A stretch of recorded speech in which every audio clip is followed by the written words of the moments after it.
Депутат Ил-Тумена Александр Иванов обратился в прокуратуру из-за грубых нарушений при принятии изменений в Конституцию Республики Саха.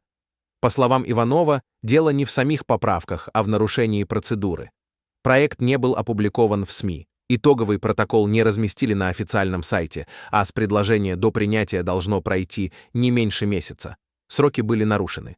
Закон был представлен 26 сентября, но принят уже 22 октября.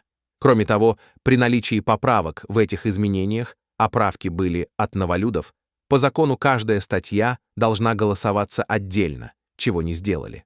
Иванов заявил, что жители требуют признать рассмотрение незаконным, а сам направил обращение в прокуратуру. Насчет изменения закона выскажусь потом, наверное, но сейчас хочется сказать, после фактум, конечно,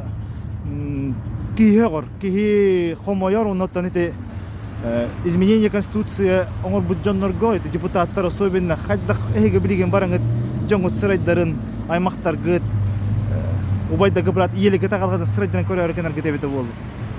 Хасыңы тағаланы Конституция тағылтандар, бағылтары тағылы ватан оралдылар. Древнелігі уже не обязательно дем барына 9 класстан кейінен барықтары. Әндер олар бұл деревнен әстен кейінен барыды. Әнтөрі өбі деревнен. Жанды бәғалар оғыттығыр.